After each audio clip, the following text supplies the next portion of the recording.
We at the Institute have been working both in our publications and quietly with senior officials of both governments to come up with important, what we believe are important suggestions on ways in which the two sides can cooperate in what is, of course, the goal, which is to bring Iran into compliance with its international obligations vis-a-vis its nuclear program. To that end, I'm delighted to be able to present today this publication. Today's the advanced release. The formal release will be on Monday, but because you have taken the time out to join us for lunch, you get a real hard copy of this on your way out on your way out of the office.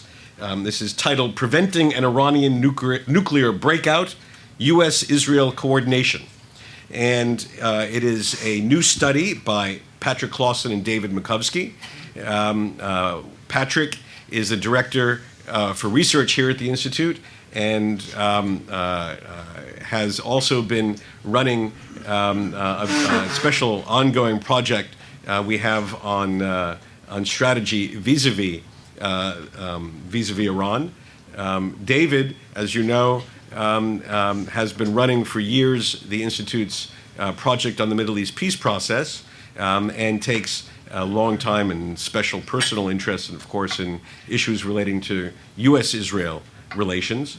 Patrick and David have come together on this study to bring together their unique expertise, and I think that the study bears out that the sum of their common efforts is greater than the individual parts.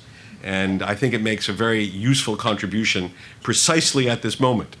Each of them will speak, and then after each of them speaks briefly, I'll call on my colleague Dennis Ross, who's intimately involved for quite some time on this issue, in and out of government, as you know, with the Obama administration, but even previously, going back to even his earlier incarnations, and remains deeply involved outside government in ways in which Washington and Jerusalem can coordinate their efforts to address Iranian nuclear ambitions.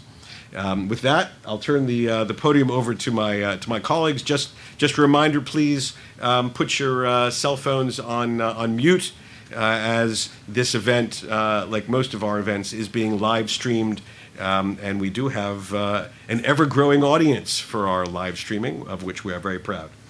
Patrick. Thank you, Rob.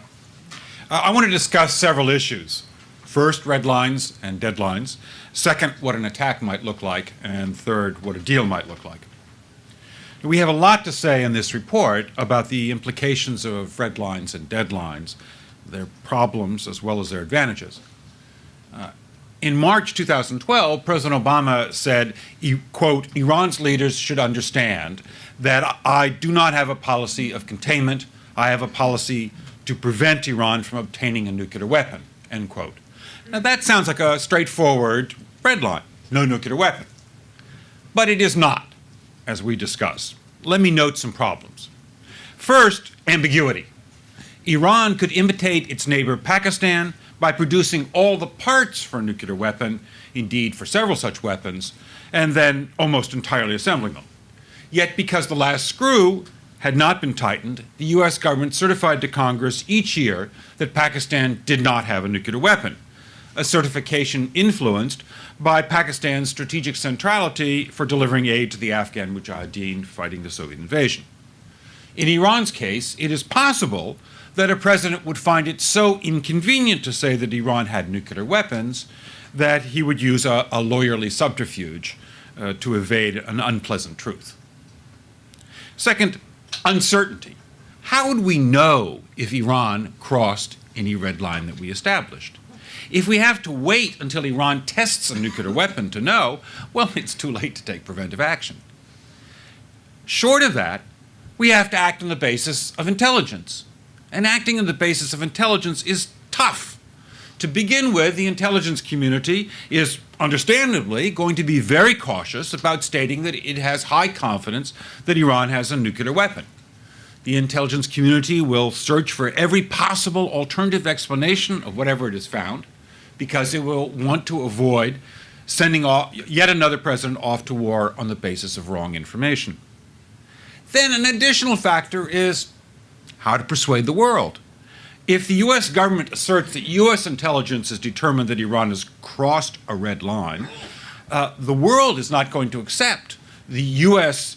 judgment unless there's clear and convincing evidence, which means that whatever evidence we have, we're going to have to put out there. And the intelligence community is not going to be enthusiastic about revealing its sources and methods. And furthermore, the Iranians may well invite international inspectors to look at whatever U.S.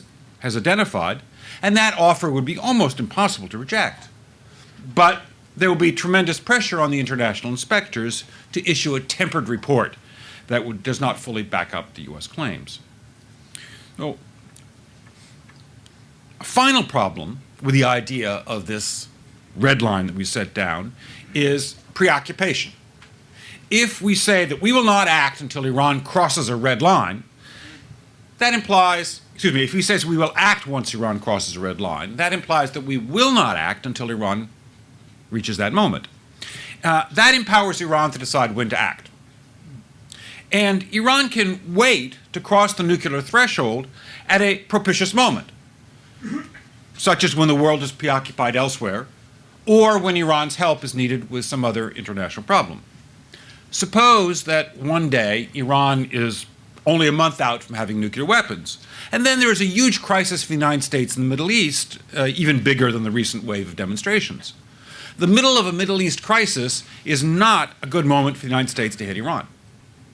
No matter how much the president may be determined to stop Iran from going nuclear, if he's preoccupied when Iran crosses the threshold, he may have to hold off. Enough on red lines. Let me just say a couple words about deadlines. The risk with a deadline is that Iran will do nothing until the day before the deadline, and then it will propose a seemingly attractive deal, which is actually very problematic. If Iran is loudly proclaiming its willingness to keep on talking, it will be very difficult for the United States to refuse to explore the new Iranian proposal, as empty as it may be. On the other hand, we do have to give some urgency to the talks. President Obama has said that the window for diplomacy is closing. Ambassador Rice yesterday said, quote, time is wasting, end quote. And that should indeed be true. Interminable, unproductive, intermittent talks only help Iran. One suggestion that I'm particularly enamored with is that instead of talking about red lines or deadlines, we talk about benchmarks that have to be met in order for the diplomatic negotiations to continue.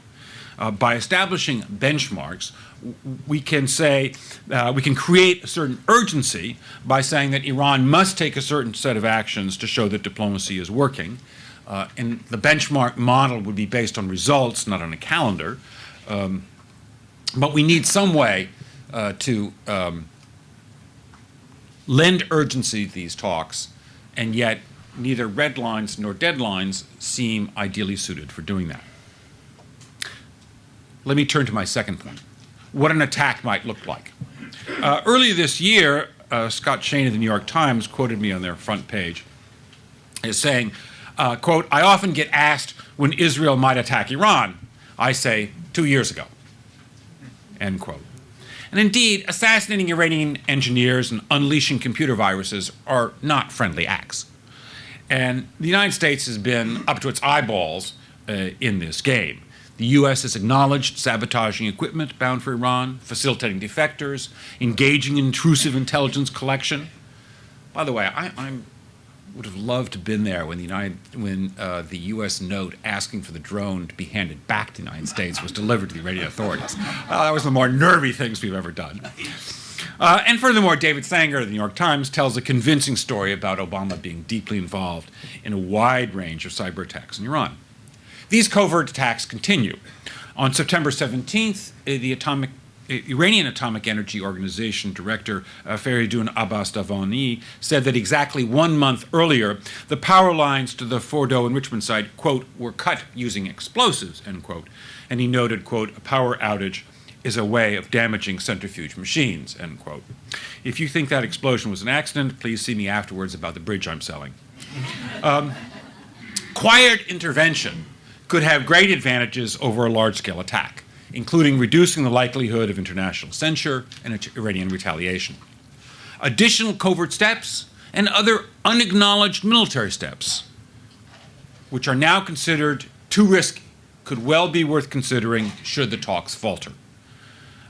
However, realistically, it will be a great challenge to identify shadow measures sufficiently robust that the Iranian nuclear program is materially slowed.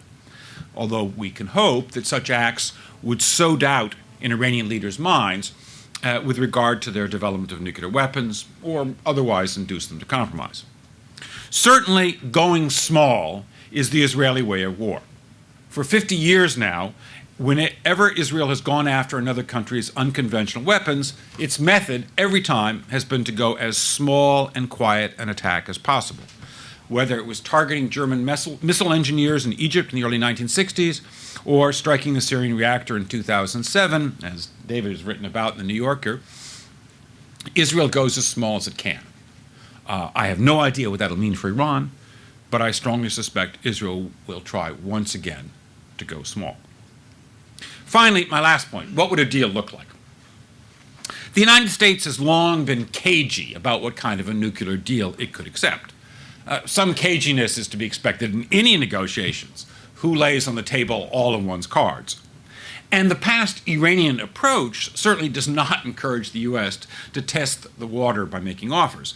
Iran has repeatedly demanded some modest step, which, when the U.S. finally provided, the Iranians promptly pocketed and did nothing in response.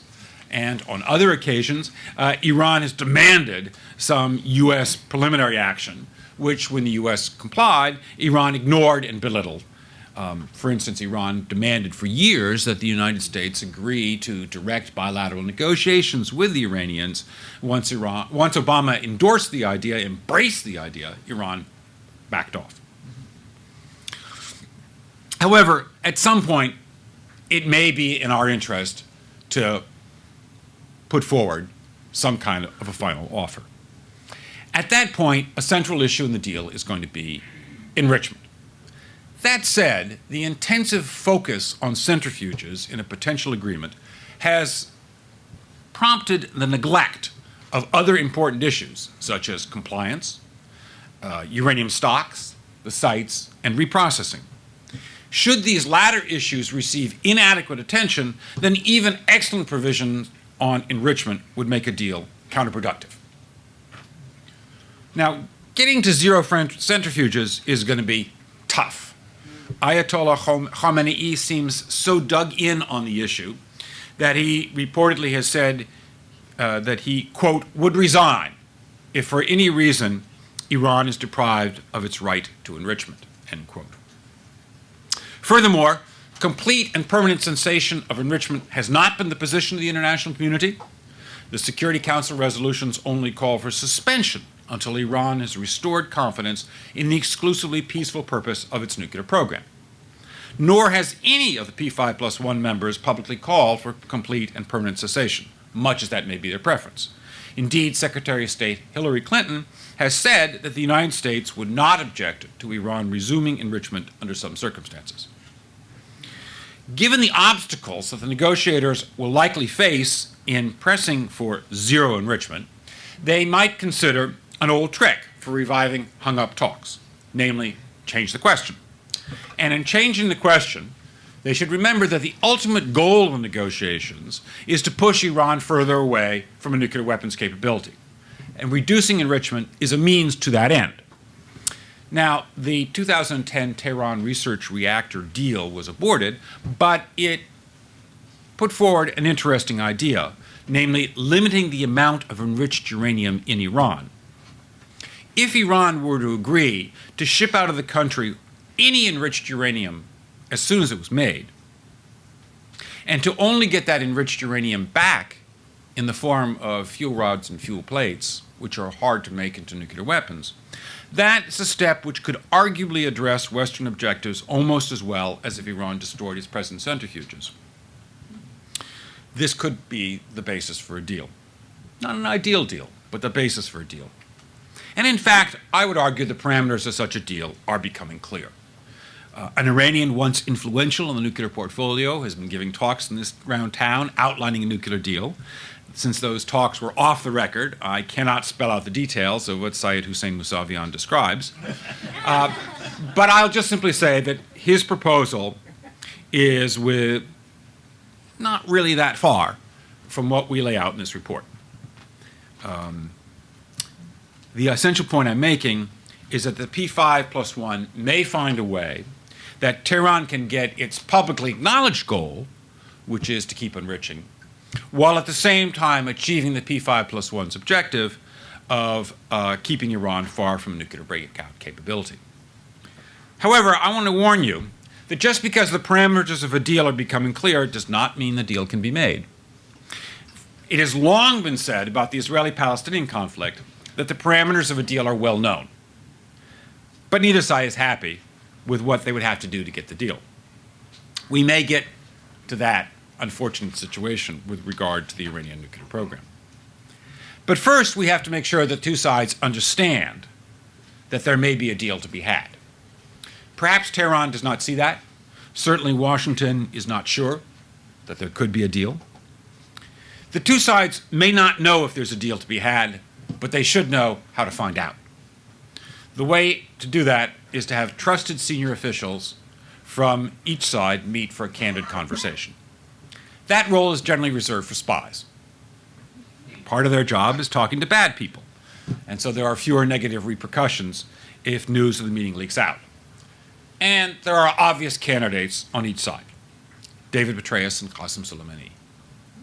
A meeting between those two would, to my mind, be much more important than another P5+1 session with Iran. And with that, I commend our report to you. David. Yeah. Thank you. Very good. I want to thank you, Rob, and thank you, Patrick, for co-authoring this report. I want to thank, she's somewhere here, my research assistant, Gabby Tuden, and also my intern, Amanda Sass, for their assistance as well. So you heard from the macro sense from Patrick about where we think things could end up. What I thought would be interesting here, and given all this stuff has been in the news headlines lately, is in very sharp focus, is to try to define the debate in Israel, to try to look at why is the U.S.-Israel tensions coming to the fore right now, and where do we go? So let's define the debate. Because I think it's different than it looks at first gloss. First, I'll just say something of background, which might to many of you be known, but I think it's worth repeating. Zionism is based on an ethos of self-reliance. And that has to do with its sense of not just building the country, but also its conduct of wars. And it has also had a bad history when it comes to international guarantees. So in terms of its DNA, I would say, the self-reliance is Israel fights its own wars. It believes that's a morally compelling position. And it's also strategically prudent because the basis, a wide support in the United States for U.S.-Israel relations is that no American soldier dies for Israel. That's been true since 1948. And that's really deeply ingrained in the Israeli psyche. What's also been ingrained is the history, which of course is, so much goes on. We don't always focus on the past. But I think that there's a mindset deeply skeptical of international guarantees. Two stories come to mind, and they both really relate to one trip. And it was the trip of Abba Eban as foreign minister on the eve of the 1967 war, which Israelis call the Six-Day War, when he goes to Charles de Gaulle, who, was one of the people who said, France was one of the countries who said, if Egypt ever blocks the Straits of Tehran, that's the waterway from Eilat to the Red Sea area, if they ever do that again, the international community will intervene. And Iban reminded de Gaulle of this. And he said, Mr. Iban, but that was 1957, now we're in 1967. Of course, the intervening variable you all know was Algeria and France's pullout. It was no longer a pariah state in the Arab world, and it wanted to really have closer ties with the Arabs, and that meant a political distance from Israel. That's one story. Same trip, Iban goes to London, then he goes to Washington. Basically, the people at the White House then had to go to Gettysburg, Pennsylvania, the home of Dwight Eisenhower, who was retired, and said, is there some commitment here for us to intervene for Israel? From 1957. Dennis is writing a book on this, so I'm sure he could talk much more about this. But basically, LBJ was strategically distracted. He had a war in Vietnam. He had very contentious relations with the Congress at that time. And there was this idea, well, what if we do something creative? Why don't we do a regatta, some sort of international flotilla to break the blockade? And there was no appetite of the international community to do that regatta. And that story, I think, of Iban's trip of 67 is, don't rely on guarantees. Or as Begin used to say, there's no guarantee that can guarantee a guarantee. So that is kind of the history that I think helps inform the current debate on this. Enter the Iran crisis, a very different sort of challenge. And Patrick correctly started with the March 4th speech of President Obama, where he says, I'm about prevention, I'm not about containment, was very explicit about that. And as he points out, Iran with a nuclear weapon goes way beyond Israel. It's a threat to the whole region. You take the most dangerous part of the world, and you'll have a nuclear arms race with the Saudis and the Turks, and the Egyptians are broke, but at some point them as well. And for the United States, a nuclear nonproliferation has been a signature foreign policy issue for this president in particular, but also for all American presidents since the aftermath of World War II. NPT, the Nuclear Nonproliferation Treaty, known to all of you, is crucial. But if that nuclear arms race comes out, NPT could be thrown in the ash bin, so to speak. And the president laid out there the threat of proliferation to non-state actors and what that would mean too. So this is a very different threat. It doesn't really fit the same model of what Israel was facing with its other wars, and that needs to be really stressed. So it's a different sort of challenge. It's not just a challenge to Israel, it's a challenge to the region and to the United States. But Israel is the only country, according to the chief of staff of the Iranian military, that's really being threatened with full annihilation. So that does give Israel a certain unique, and this isn't something said in the 1970s, this was said just a few months ago, and of course the usual stuff, Israel's a cancer, we're going to excise it soon, etc. But, so that's a little background. It's a different sort of challenge, but in that different sort of challenge, Israel is in a unique sort of position. Now, where does the debate fit in? I would argue that the debate is a bit misconstrued here in Washington. I think it's a narrower debate than people read. Obviously, nothing gets any of the newspapers here or in Israel, but I think the debate is narrower because when I go over there, and I was just there last week and met with the cabinet ministers and all the different agencies, Prime Minister's office, Foreign Ministry, Defense Ministry, Intel, et cetera, what I asked everyone one question. Do you know any proponent of containment in the elite levels of Israel? By the way, the polling data actually shows that some of the public does support containment. I want to be clear about that, not to be misinterpreted. I'm talking about the elite policy level. And no, they said no, and one said it's a dirty word here. So there's no Zbigniew Brzezinski in Israel. Maybe there should be, you can argue, but there is not in the policy world that thinks Israel can live with the bomb, nuclear Iran. I think this is a critical point because it makes the debate much narrower than it looks at first glance. The debate is less whether Israel can live with the bomb, and it's more about if sanctions and diplomacy fail, and I use the word if, because as Patrick said, I think we all would like to see this issue resolved peacefully, and you only use military force as a last resort. But what if they fail? And even if you say, well, look at how the sanctions are working and the impact on the economy, but it hasn't impacted the nuclear program as far as we know. So what if they fail? And I think here, the debate on the elite level, policy level, is less about American capabilities, as there is a consensus that American capabilities are superior. Israel is only a regional power, not a superpower. Its military power is more finite. But I think the debate is more about American resolve. And I think you can make the argument, you could ask that question whether you have a Democrat in the White House or a Republican in the White House. You guys could get into the partisanship of it, where you call it of a weapon, a capability, we'll discuss. But I think the debate is about resolve. And just as the polling data shows that most Israelis want to work with America and not go it alone on the public level, and you see the numbers are unmistakable in that regard. But then they ask these questions, and this is the last polls I've seen are July, which a lot has changed since July, I admit. But I haven't seen any polling data since July asking this question. Israelis ask this, can you rely on a U.S. commitment that Iran will not have a bomb? 70% say no.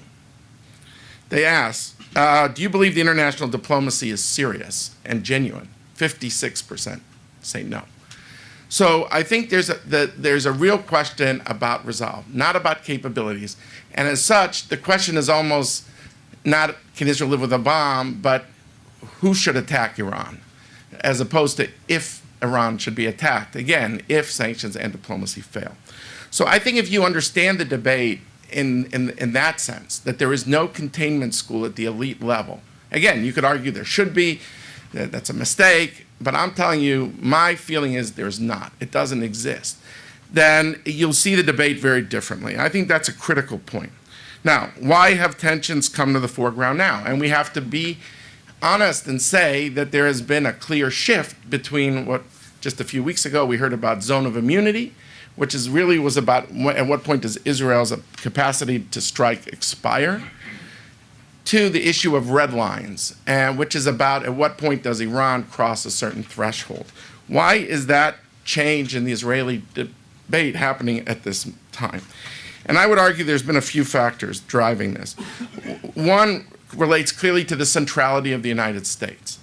That's overarching. Look, I think that I see it as a fallback. I think, if we would, last time we did this forum, maybe I think it was in early July or late June, I remember, I felt the chances of a pre-November strike were pretty high. And I think I said the word 50-50. What I'm seeing lately is that the defense establishment, maybe led by Barak, is increasingly nervous about pre-November. I think the fundamentals are the same. The crisis is there. Now, maybe we'll wake up one day and between now and November and it'll happen and you'll say, David, you know what? And I'd say all these guys win an Oscar for, best dramatic, actor in a best dramatic series, never-ending dramatic series. And it's disinformation because it's all done by these two guys, Netanyahu and Barak. I don't think my sense is it isn't disinformation. We'll see. But I tend to believe that that Barak does not want to strike now in defiance of the United States.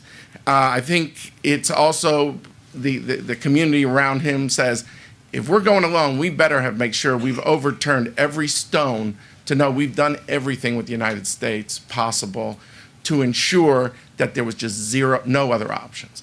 And I tend to believe that there is a nervousness about inserting itself into the American election dynamic that is very palpable for a defense community that is very proud of its professional ties with the Pentagon and other parts of the American system. Now, this is my own speculation. No one's going to say this to me, and I don't speak obviously for the Washington Institute, just for myself, but my own impression as being there last week is that part of the change, the unspoken change, again, my speculation, is that Israel now thinks Obama's going to win. And that is reshaping the pre-November outlook. And they feel they're going to have to deal with him for 4 years. If they're going to have to deal with a president and they viewed as trying to skewer his reelection, that's something that will be remembered. And I remind people there, if we're talking history, in 1956, the Suez Crisis, the Sinai Campaign, however you want to call it, actually happened in late October before the election. Eisenhower won, and the worst year in the history of U.S.-Israel relations was 1957, to this day. So I think that's something you don't do lightly. That doesn't mean, I don't want to be misinterpreted. I don't want anyone to walk out and say, he thinks it's not going to happen. No, I don't say that. I'm talking about pre-November. And again, I could be wrong, but that was certainly the impression I left with. The crisis remains, but it's not a pre-November crisis because they don't want to insert themselves in that election dynamic, or as I think, they also don't want to incur the wrath of someone who will say, hey, you tried to skewer my reelection, even though the Israelis will tell you 57 different ways how it will help Obama, and all this. Not that they want to insert themselves, but that they vigorously, in the strongest terms, hate that characterization, that they're, trying to tip it in any way, and they will say, no, this helps the president. Anyway, whatever their interpretation, if the people in the White House see it differently, that might be more decisive. The second element is, I mentioned this idea that they have to know they've tried everything in going eye to eye with the U.S. to make sure that if they have to decide, they have a moral, they'd be able to look people in the eye and say that we tried everything. The third element is they clearly prefer the U.S. to lead the effort. I don't think there's a secret there. And that's why the issue is over-resolved, because clearly they see the U.S. as having more capabilities. It's not just about the strike. It's about the post-strike, because if you believe that this is an effort that it's not going to end with the strike, the most critical thing is that the coalition continue beyond the strike to maintain sanctions and ensure that Iran does not get the materiel to import to reconstitute its weapon, or else you've just held it back 2 years, 3 years, 4 years, 5 years, however you want to define that. But I think that that's crucial, and the U.S. will have more legitimacy to be the glue of that coalition. You might not be able to keep it perfect. You might lose the Russians, the Chinese, but you might have to keep others, even if you don't get everyone. So I think the centrality of the U.S. has been key to this debate. So why the tension?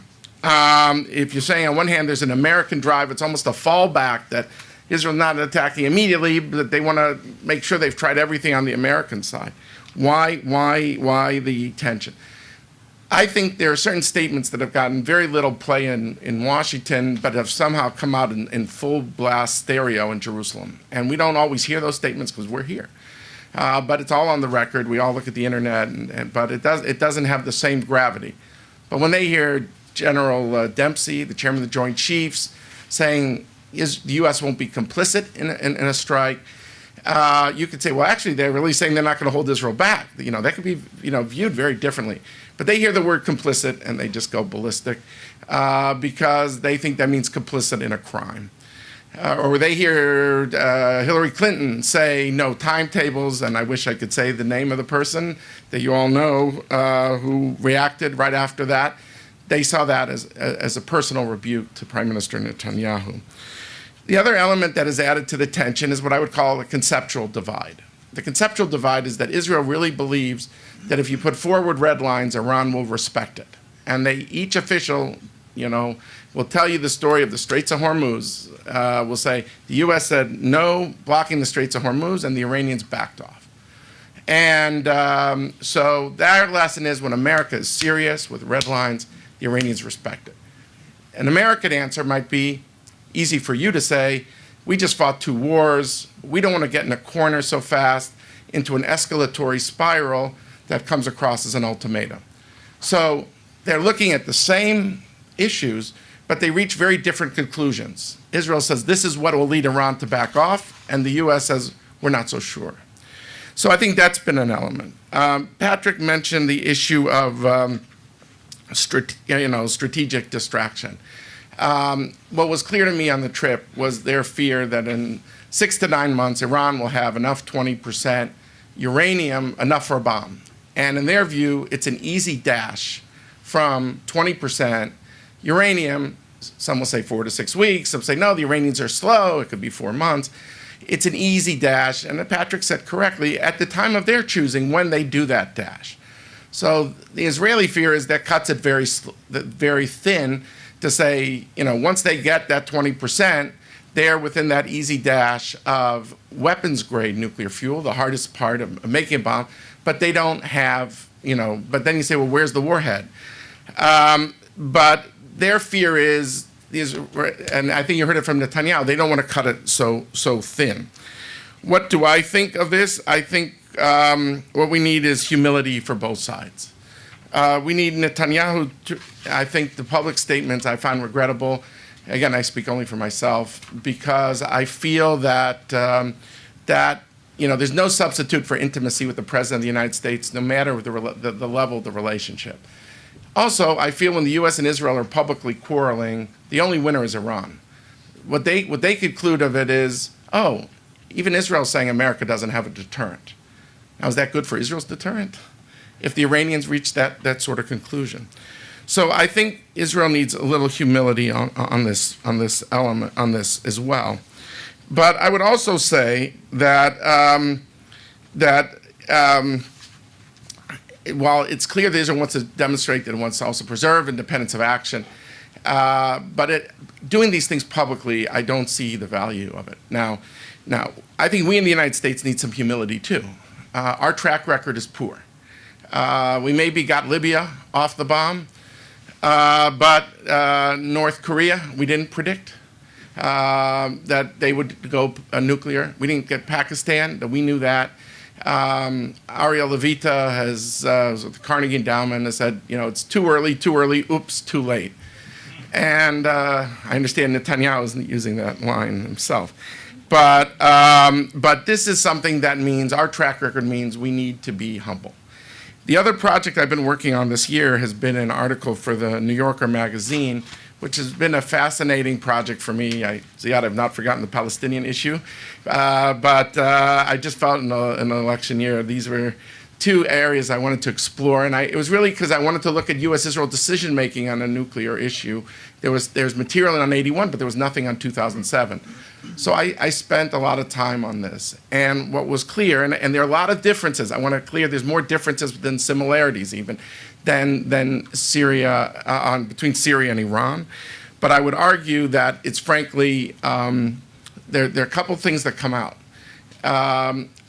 What Patrick mentioned about the intel, that the United States had high confidence, and this is in George Bush's memoirs, you can see it, that they have a bomb, or Cheney's memoir, that they have a reactor, but we can't find the reprocessing plant. So we have to say low confidence. So the intelligence community is always going to be careful in the aftermath of the Iraq WMD issue. And that raises some questions. Then there's the question of distraction. And what I learned in researching this is that there were different layers of the U.S. government in examining this issue. There was the Deputies Committee, kind of an ad hoc committee, that reached one set of conclusions, but once they got to the level of Gates, Rice, and some of the others, everyone had their own project they were working on. The United States had just started a surge in Iraq in the summer of 2007, didn't want anything to distract from the surge. Secretary Rice was focused on six-party talks on North Korea. Didn't want anything to get in the way of six-party talks with North Korea.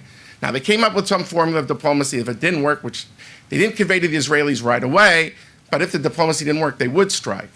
But actually, there was strategic distraction. Now, you could argue, and I'm sure others here will, Iran is much more central to America than Syria, but I still think that it's a cautionary tale, that we have to be humble, that we don't know in a short dash, that maybe we will technically know, and that we don't know for sure, for a lot dependent on the IAEA inspectors. If they deny them access for a 6-week period or whatever it is, does that become a casus belli? Just because they say, sorry, you can't visit, it's Ramadan or something? And not just will we technically know, but more importantly, and Patrick laid out some scenarios, will we act on what we don't know?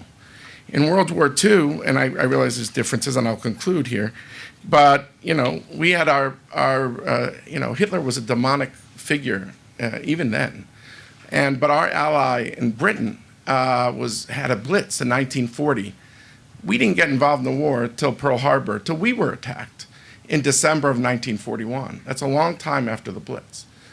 So I would argue that we have to be humble in saying certainty we know we will preempt in a very short space. This requires humility. It doesn't mean we're paralyzed by it. And Dennis will lay out where the two sides can work together. Clearly, I think on the diplomacy, Patrick lined out, we tried to put forward ideas of cutting to the chase, getting to bottom lines with Iran much quicker. How to work with Israel, maybe supplying it more assistance, a window, so Israel's window was longer so we could have more time to work through this, maybe to give sanctions more of a chance and diplomacy a chance. But we should just be humble because each side, there's no substitute of working quietly with the other. That sort of bilateral relationship is critical. Neither side should be snide about it. The stakes for all parties, and for Israel, the one country facing the threats of annihilation, all these stakes are very high, and we just got to be focused, cautious, humble. Thank you all very much. Thank you. Dennis? So first, let me say I'm extremely humble. Second, let me say that, W.C. Fields used to say that you don't want to follow children or animals when you come up on the stage. And I'm not saying that David and Patrick are children or animals, but they've laid out what I think is a very comprehensive way of trying to think about the problem. And I don't want to spend as much time as they did in terms of going through it, but what I think I would like to do is I want to take, in effect, the context that they have created. Normally, I'm known for creating context. I want to take the context they've created, and I want to crystallize this a little bit more sharply. And I want to focus a little bit more on what I think the essential issues are as it relates to the U.S. and Israel now. David has touched on a lot of this, and Patrick has touched on part of it, but I want to be a little bit, maybe a little bit more precise. First, let's repeat, I think, the central premise. The central premise is that the United States and Israel agree on the strategic objective, and the strategic objective is prevention, not containment. David began to go through the various reasons for why that's the case. I don't need to rehearse it here because the fact of the matter is the President of the United States has declared that prevention is our objective. It's pretty clear that Governor Romney has agreed with that as well. So there isn't a gap on the question of the objective. So where are the differences? Well, first, the differences are tactical.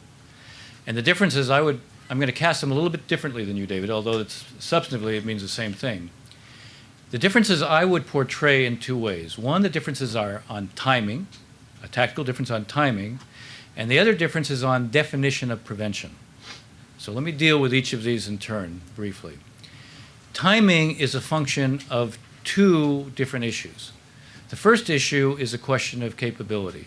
The Israelis talk about the zone of immunity, and what they mean by the zone of immunity is that the nature, depth, breadth, redundancy, hardening of the Iranian nuclear infrastructure reaches such a point that Israel loses its military option, meaning if it employs force, it has minimal effect. Now, let's be clear. No Israeli prime minister, for the reasons that David began to deal with when he described it as part of the Israeli DNA, no Israeli prime minister is going to accept a situation where Israel faces what it sees as an existential threat, and the Iranians have given them plenty of reason to see it that way. And by the way, it's not just their rhetoric. It's what their behavior has been consistently in terms of how they have carried out acts of terror against the Israelis, and for a very long period of time. They usually use proxies, but they're the ones behind it. So the first question here is the Israeli definition of the zone of immunity means that at a certain point where Israel would lose its capacity to have a military option, it doesn't want to be in the position where that's the case because of the reality that you still face an existential threat. And for the reasons David said, depending on someone else to take care of your security does go against the DNA. Now, the reason there's a difference in timing is a function of capability. We have much more capability than the Israelis have when it comes to being able to deal with the nature of this nuclear infrastructure.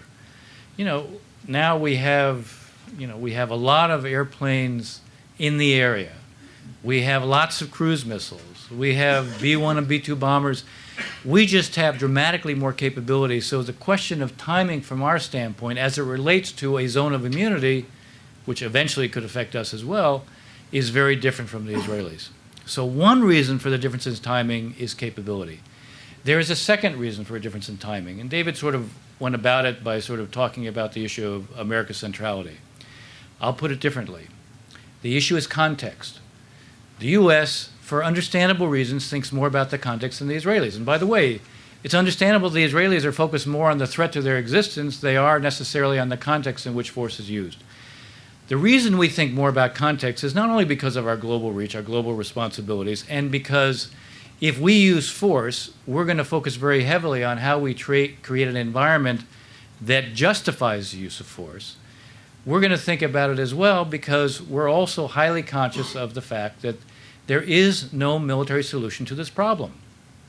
You have military means that can be employed to set back the Iranian nuclear program. If the context is set the right way, then maintaining a degree of Iranian isolation and ensuring that they remain under severe sanctions extends the period of time in which the Iranians would be set back. And again, try to understand what this means. If all the Iranian facilities are destroyed, and I've seen estimates that they've invested $16 to $20 billion in this. When you set it back objectively and subjectively. Objectively, you destroy the facilities. Now, the fact is, odds are, having been hit, the Iranians aren't just going to rebuild the facilities where they were. They're going to rebuild the facilities, and they're going to go deep underground. That in itself takes them more time. That in itself takes them much more resources. Now, if they're choked off from getting materials from the outside, if they're still under severe sanctions, then the cost of them go up dramatically. Even if they say they're going to rebuild, they themselves have to think about how much resource they can actually apply to that. So the fact is, if you've set the context the right way, you can extend the period in which you've set them back. And from an American standpoint, obviously that's very important. I'm not saying it's not important to the Israelis, but again, if you're being affected first and foremost by, are you losing your military option? Are you facing an existential threat? That's going to have a higher premium for you than necessarily thinking about the context. So one reason for the difference, the tactical differences, relates to the question of timing, and there's two factors that define that. The second reason for the tactical difference relates to what I call the definition of prevention. Now, this becomes more complicated. David made a reference, and actually Patrick made a reference to the problems with red lines. I'm going to talk about the red lines a little bit differently than Patrick did, although some of what I have to say is naturally complementary to what he said. You look historically at red lines, and we don't have a real happy experience when we establish red lines. Precisely because whenever you establish a red line, the message you're sending is everything's okay up to that point. So when, I think it was Dean Acheson said, South Korea lies outside of our defense perimeter, guess what happened? We had a war in Korea. You know, it's not hard to identify examples historically where when you establish a red line, what you're basically doing is saying everything's okay up to that point. Now, it's pretty clear if you say they can't have nuclear weapons, what we don't mean is they can do everything except turn the screw. You know, one last screw, one last turn.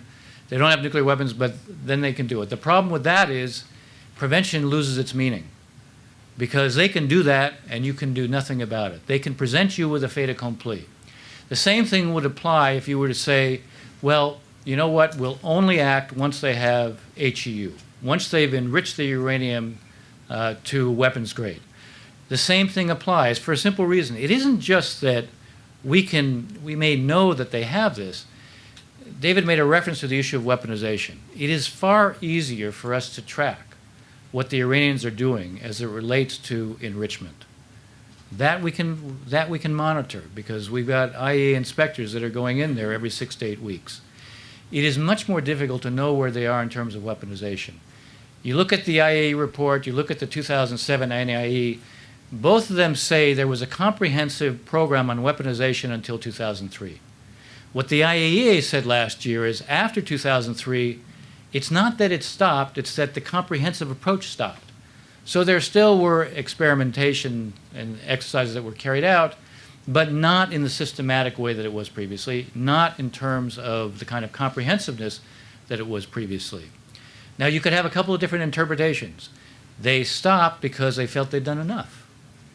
That's not the conclusion that many have drawn. Many have drawn the conclusion they stopped because they realized if they kept going down this road, it was going to be too much of a provocation and it might trigger something from us. But the short answer to this is we really don't know. We don't have great insight into this.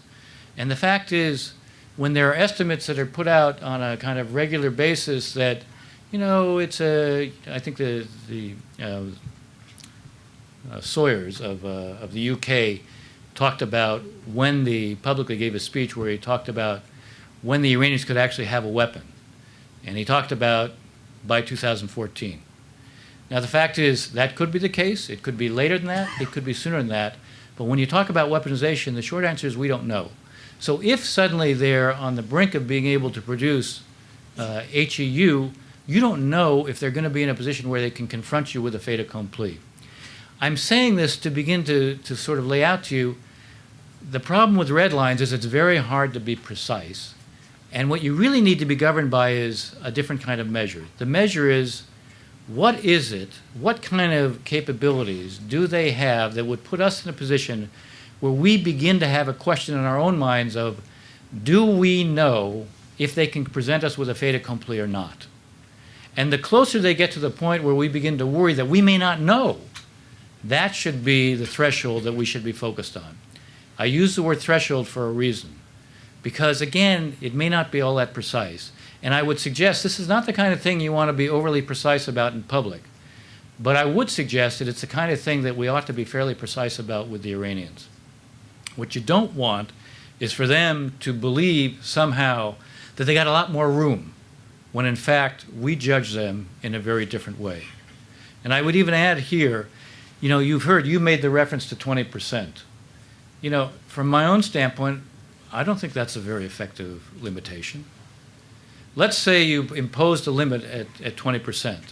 And the logic would be because 20% allows you to move much more quickly from 20% to the 80 or 90%.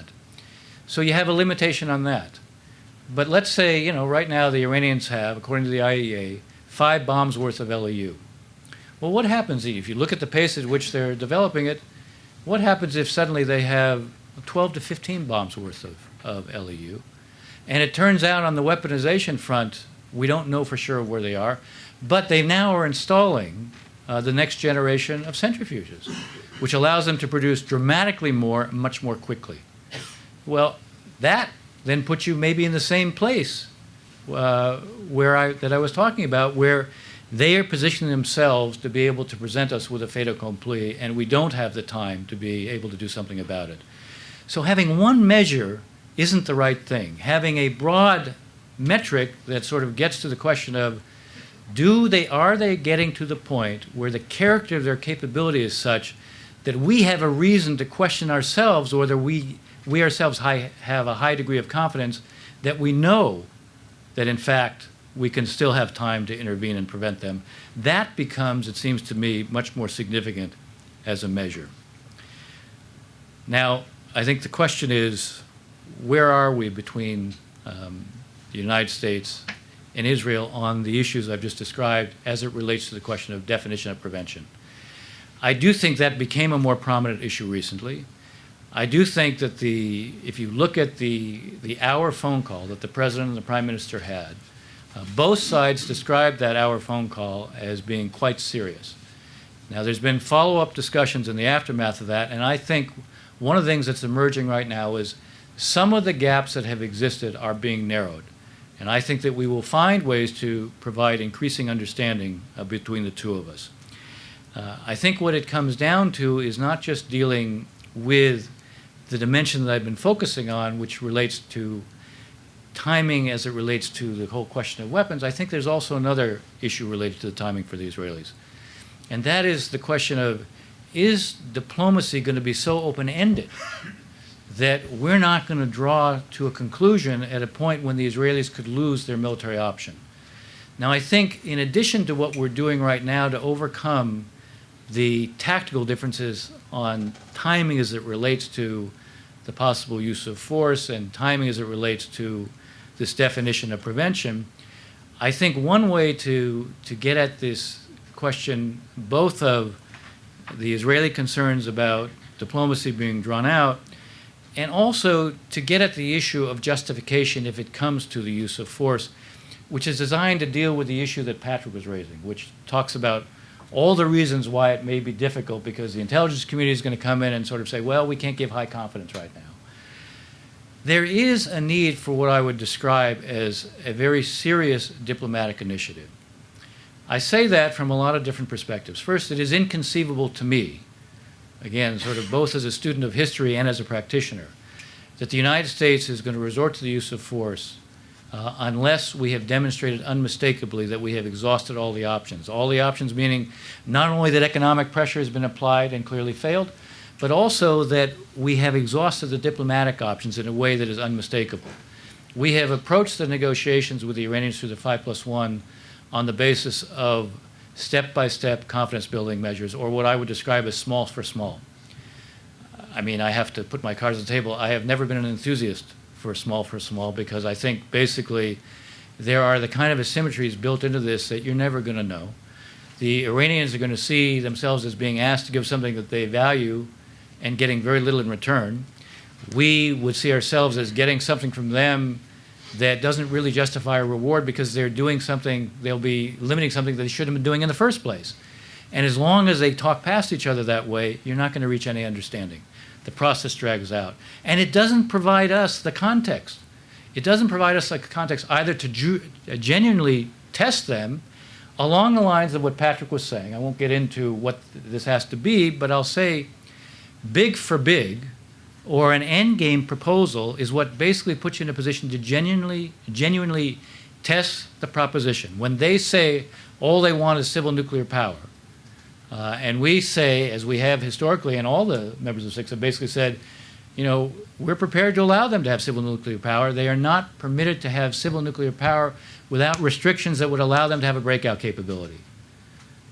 Now, if we put that to the test by putting a proposal on the table that would produce that kind of an outcome, if they're prepared to embrace it, well, then you have a diplomatic way out.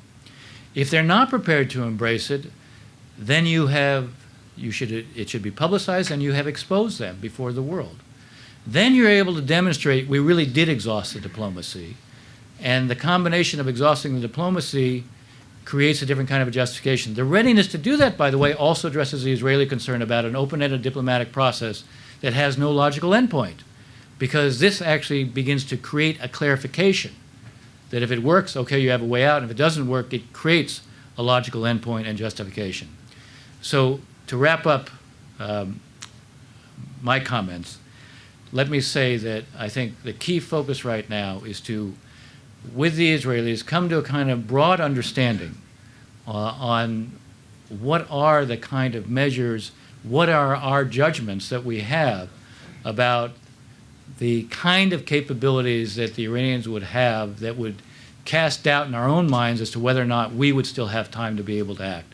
Now, clearly, those kinds of discussion have to be quite precise between us and the Israelis. And I believe that it's quite possible to come to some understandings in that regard, number one. Number two, I think if we do have those kinds of understandings, this is not something to be bruited in public, but it is something to be communicated to the Iranians in private. In addition, I think maybe the timetable or the timing of communicating that to the Iranians is put in the context of when you make this serious diplomatic initiative. In other words, if you're offering something that's significant, the Iranians also have to understand the consequences of not accepting it. The key to effective coercive diplomacy is offering a way out, but also making it very clear if you don't take the way out, what the consequences are likely to be. Thank you.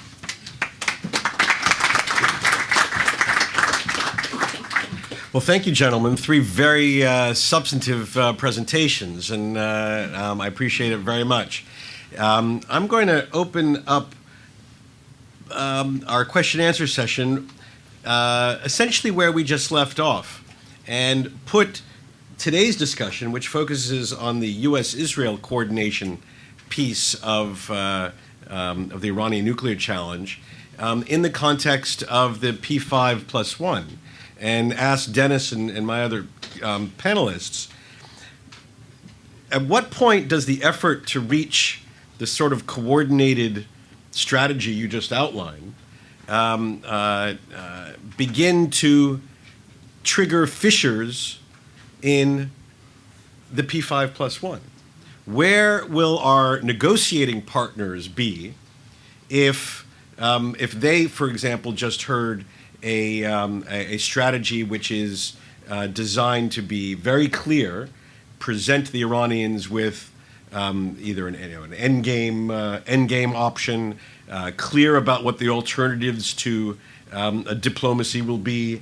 How do we bring along what are likely to be reluctant partners as we're trying to allay the fears of our ally Israel?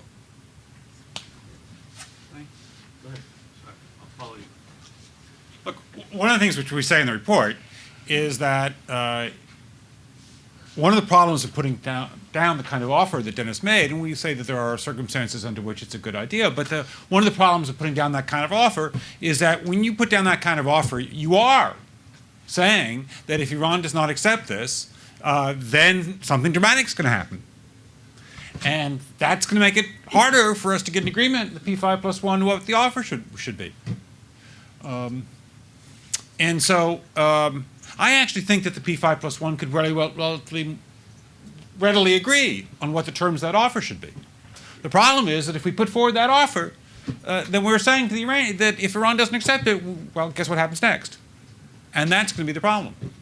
Another problem, by the way, putting down an offer like that, is that once you put down an offer like that, you've created a clear benchmark against which all further negotiations can be judged.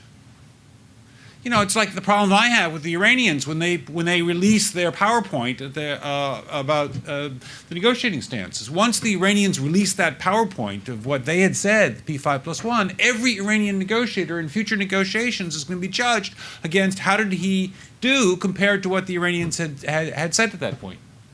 And so once we establish what we say is our this is our final offer, well, guess what, guys? We're going to have to budge from our final offer in order to get agreement. That's going to be natural. And there's going to be a torrent of criticism that the Iranian negotiator will be criticized if he can't get a better deal in that final offer. The American negotiator will be criticized if he gives up anything that's not in that offer. So putting forward a final offer could be a formula for deadlock. But let's be blunt. If it looks like the negotiations are going nowhere, then I'm in favor of putting forward a final offer. Even though I don't think that that's likely to mean that we're going to get an agreement, but because I think that that's going to clarify why we're going to war. And I think that putting forward a final offer is clarifying why we're going to war. I don't think it's a way to help us get an agreement.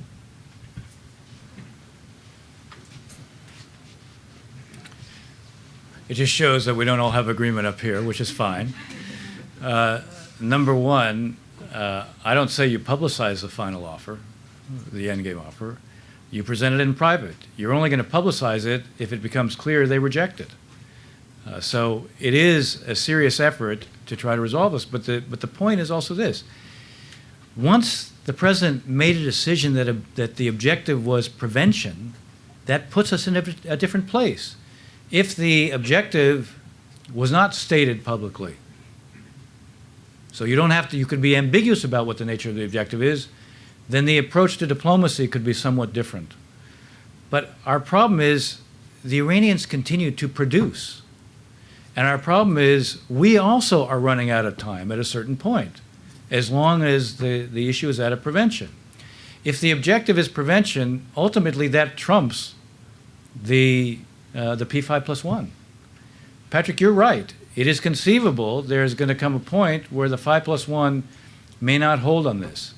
But what's the most important thing to us? That we hold the 5+1 or we prevent the Iranians from having a nuclear weapons capability? If the most important thing is the latter, which I think it is, you still try to manage the 5+1, but that doesn't become the sole measure of what you do. You're still governed by your objective.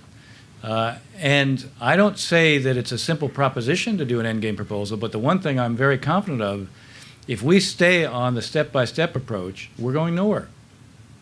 Because I see, as I said, a kind of built-in asymmetry. So that the Iranians actually think they're asked to give up a lot and get nothing in return, we see ourselves getting something that has limited value, but we're being asked to give up a lot in return. Why is it these negotiations began last spring? They went on for a little while. They've basically been broken. We now have, Jalili saying that he had a good constructive meeting with Cathy Ashton. Lunch, dinner, not meeting. I used to think I played with semantics. The point is that he's portraying their discussion as having been positive. We'll have to see what she says. The measure there will be, is there in fact another negotiating session or not? My suggestion here on an endgame proposal is a function of believing that the current pathway is going nowhere. If the current pathway is going nowhere, then you need to do something different, and this is what I think it is. I'll just add very briefly on that. All right, Dennis said some of the points, but I'll just add that I think that if we would also talk, maybe we won't get all the P5+1. I think we would get some. Maybe we won't get Russia and China. But I think if we, have a shared coordinating strategy with them saying we want them to be able to take yes for an answer. We're offering civilian power. And then we want to unite as many of you as possible around an alternative course. And we would do that also talking to maybe the Saudis, the Israelis, maybe some of the others in the Gulf. I think at least they would see that there's a strategy. I think the Iranians somehow believe that after the November elections, the American terms are going to drop. And I think an end state proposal has many values, as Dennis has outlined. And one of them, I think, would disabuse Iran of that perception. Okay, thank you very much. I'm going to ask for questions. Walt Slocum on the center left there. Glad to be told I'm only on the center left. The premise of a final offer can be quite sharply different. One is we'll put forward a proposal that we think there is a real chance they will accept, and we'll put forward a proposal which we think they ought to accept in their own interests and the peace of the world, but what we really want is to be clear that we had a reasonable position when we pulled the trigger. We don't much expect them, and we're not prepared to negotiate about it. If what the Iranians wanted was a civil nuclear program, they could have had it years ago and we'd probably be paying for it. They might be induced to want to settle for just a civil nuclear program. And what do you think are the incentives that the Iranians will have? Partly on the downside, they will lose the war. It may be a grim war, but in the long run, if we want to, they'll lose it. Or are there incentives which are not arguing about how many centrifuges can dance on the head of a pin that will induce them to take what it's hard to believe is what they really want?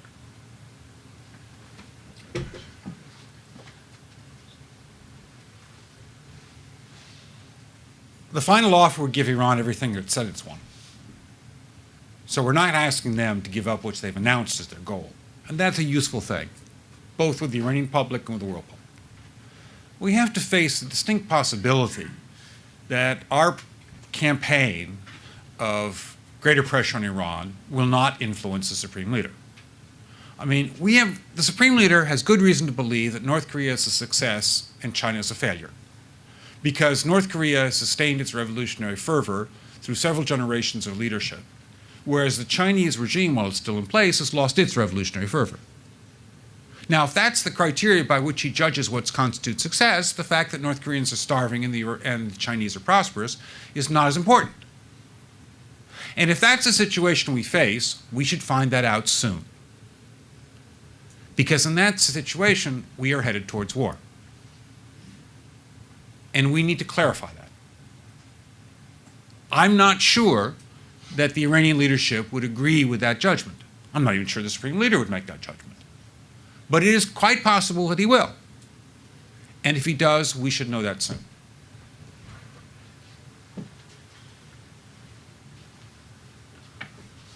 I'm going to repeat the admonition from the beginning that it's important to be humble. We don't know.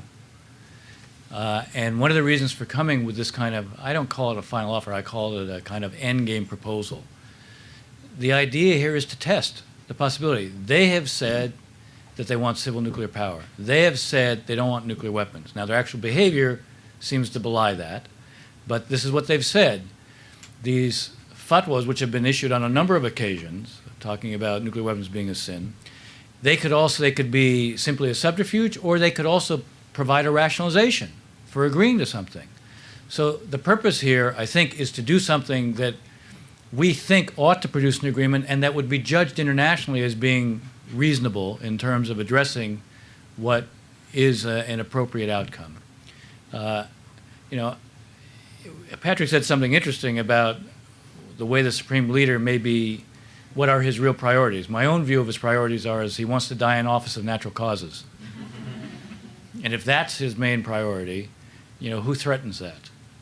You talked about there are disincentives and there are incentives.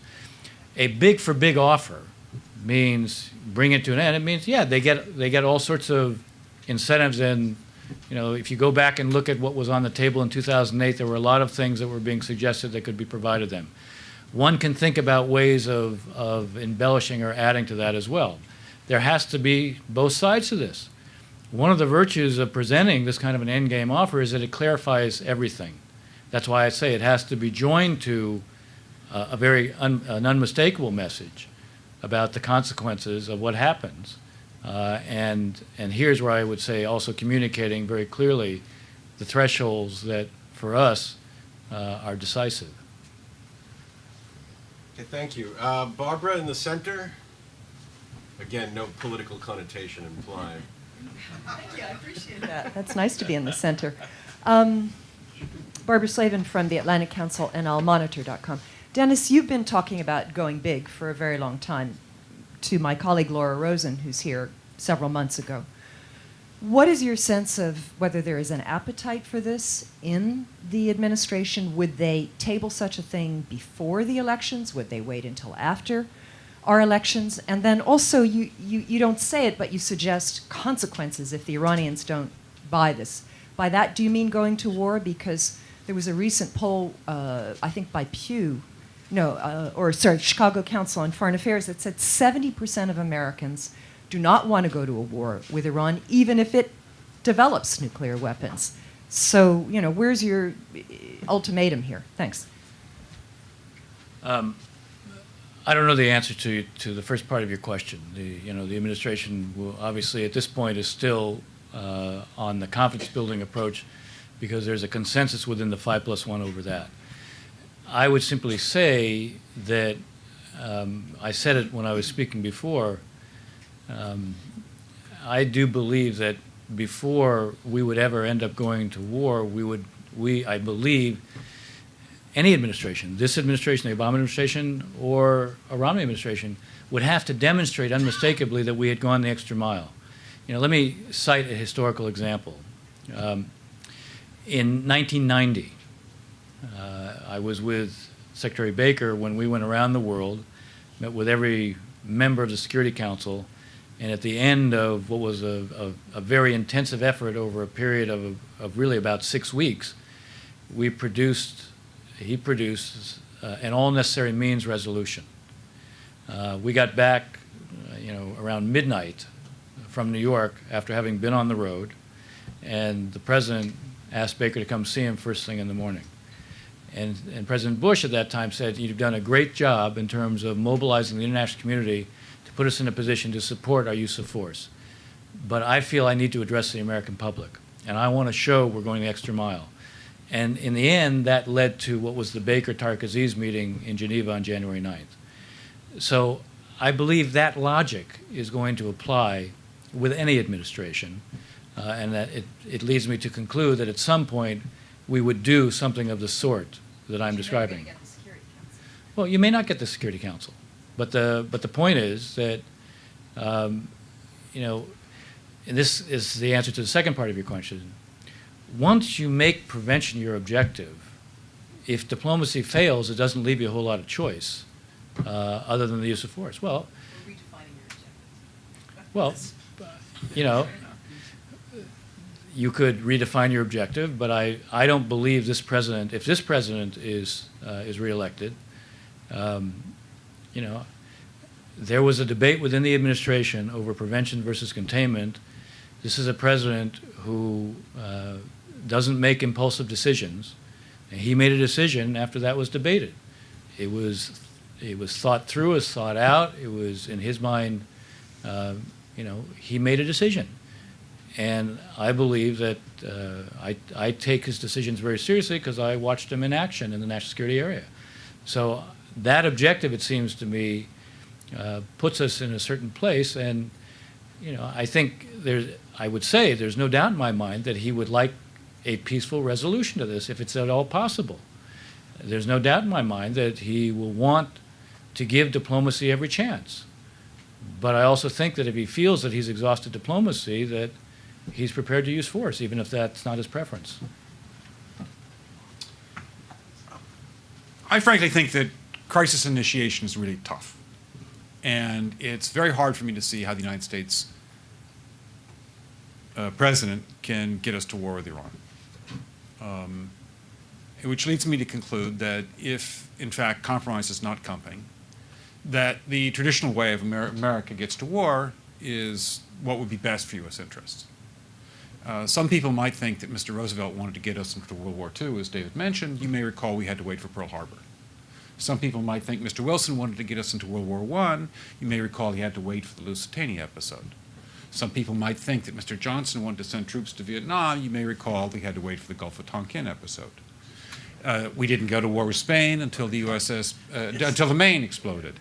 And may I point out that Mr. Lincoln did not feel he could call out the Federal Army until Fort Sumter was attacked, which is why he ordered the commander at Fort Sumter to do exactly that thing which the South Carolinians had said would cause an attack. So if, in fact, the Iranians aren't going to compromise, it would be best if somebody else started the war.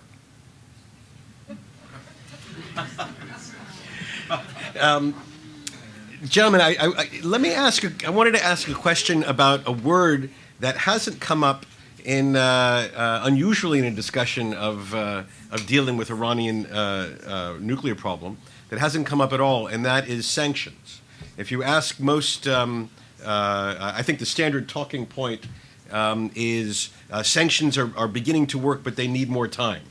The equation of that side of the equation hasn't come up in today's discussion. Could one interpret this discussion as being sanctions have done what they're going to do, and the main focus of effort now needs to be on sharpening the negotiations and getting to an endgame offer and clarity on that? Or is there still room in the picture for increasing the amount of pressure on the Iranians, either through sanctions or other means, as a way to enhance the prospects for the diplomacy we're talking about? Look, the sanctions are starting to bite on Iran's economy. And we are going to learn before too long how much priority the Supreme Leader places on that. And it is distinctly possible that he would be prepared to see Iran become North Korea. That may be a desirable model for him. I don't think it's a desirable model for the Iranian people at all. I don't think that's what they want. And I think he'd face a lot of resistance if he tried to push that idea through. But that is possible. I mean, this is a man who seems to place such high priority on revolutionary fervor. And we will find that out. I don't know. But I would just like to suggest that one can combine other means of pressure with sanctions. I mentioned that explosion on August 17th. We could step up the pressure. I mean, look, people, Iranian submarines periodically go down. Someday one of them might not come up. Who would know why? We can do a variety of things if we wish to increase the pressure. I'm not advocating that, but I'm just suggesting that this is not a either-or proposition of, it's just sanctions has to succeed or other things. We are in the game of using covert means against the Iranians. We could get nastier at that. I just would like, when we think of the whole spectrum of sanctions to full-blown war, Patrick is saying there's a lot of things in between, and some people would say blockade, others say no, that's the equivalent of war. But I think with something what Patrick said earlier about unacknowledged, and we put in the report, again, the difference is a lot between Syria and Iran, but the idea of unacknowledged does not mean deniable. You could say Google Earth will show pictures no matter what you do. They're different sites. The whole world is focused on this issue. There's no way you could repeat it 2007.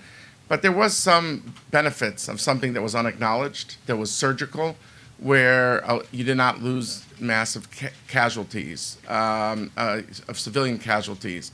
And that, in that case, turned out to work. That sort of precision approach turned out not to lead to retaliation. I'm not saying that that could be replicated, but it could be what you do short of 3 weeks of campaigning and military. You might be able to somehow impact their cost-benefit calculus. The other thing on sanctions, I just think we got to be clear, is it's regrettable to me that whenever people talk about American resolve on this issue, people will say, well, it becomes partisan. Obama, Romney, well, don't you know the U.S. did sanctions, and doesn't that show the U.S. will go all the way? I think sometimes that the whole focus on sanctions is a diversion.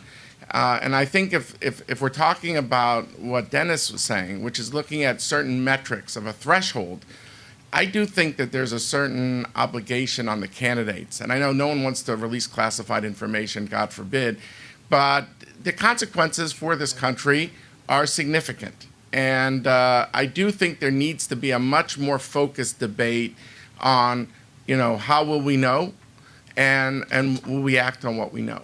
And that is somehow not being looped in. The journalists and whoever have not raised the level of this campaign, that it's a much more nuanced issue on the issue of Iran. It's, do you trust Obama? He did sanctions, and that has nothing to do with this issue, I think. He did sanctions, maybe, Rob, it'll work. But you have to assume, what if it doesn't? And then we need to hear from these candidates on how they will convey to the American public what they can convey on how will we know, because we don't want to get into that murky zone that Dennis said where we don't know, because then there's going to be an issue of self-deterrence. Well, what if we can no longer vouch that they don't have a nuclear weapon, and we do act and they respond in a certain way? So we can never get to that point where there is an issue of self-deterrence. So this is just a plea that to elevate the campaigns on both sides, that on a much more, you could say, no hope, David. It's all going to focus on videos of whatever it is. But I think that there needs, if we're going to debate the issue of Iran, it should be on this thing. How will we know, and how will we act on what we know? And should we act on what we know? Of course, David wasn't referring to any of the journalists in this room. Right. Dennis.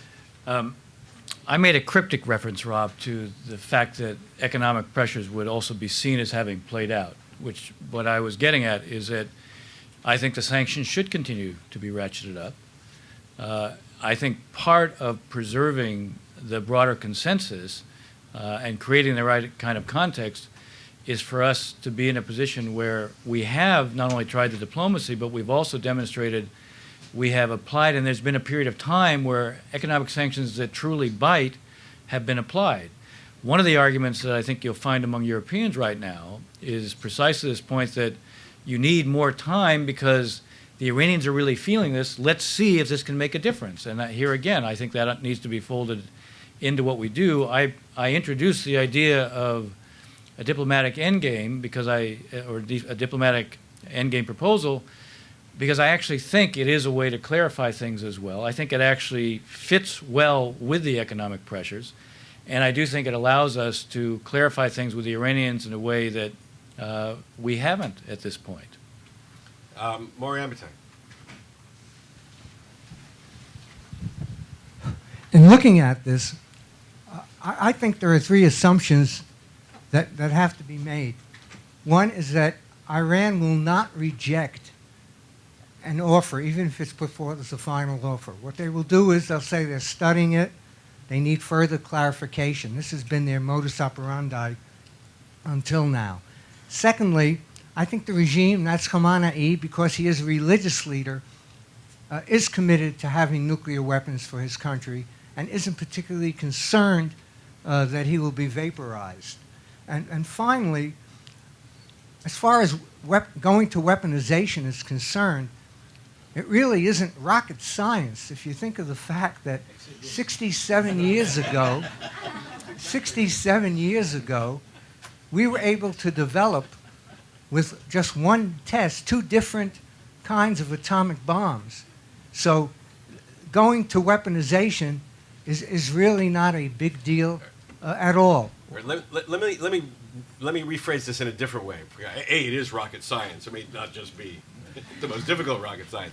But Maury's second point, I think, is there a piece of this which should include somehow enhancing the credibility of the American military threat? And how would one go about doing that? I think there's a variety of different ways to do that. I mean, one thing is obviously to be sure that you're constantly conveying a consistent set of messages. That hasn't always been the case. Number two, one of the things that I have been in favor of doing is also beginning what I call a day after discussion with the other members of the 5+1. Meaning we go to the other members of the 5+1 and we say, we remain serious about diplomacy. We see no sign yet that the Iranians are serious about it. They basically have adopted a rope-a-dope approach to negotiations. And because of that, we want to begin to talk to you about if diplomacy fails, which is not our preference, but if diplomacy fails and force has to be used, we want to talk to you about the day after scenarios. I assure you that both the Russians and the Chinese are going to be rushing to the Iranians to let them know about that, which is another way of making it clear that we're in a different place than we were. Those who say, gee, we can build up our forces out in the area, they say that because they don't know that we've done that. I mean, we have very significant forces out there. We have a couple of carrier battle groups out there. I think the Iranians have seen that. The question is, at this point, I think they still are assuming we're not prepared to act on it. And so you could think about ways that you exercise the forces that are there. But I think if we began day after discussions, that would underpin the fact that we're quite serious about what we're talking about. Okay, with that, I'm going to have to bring today's session to a close. I know there's a lot of people that wanted to get in, but we do have to close. So I want to thank Patrick, thank David for their study, thank Dennis for contributing to today's discussion. Please feel free to take your copies on the way out, and Monday it will be up live on our website, so spread it far and wide. Thank you all very much.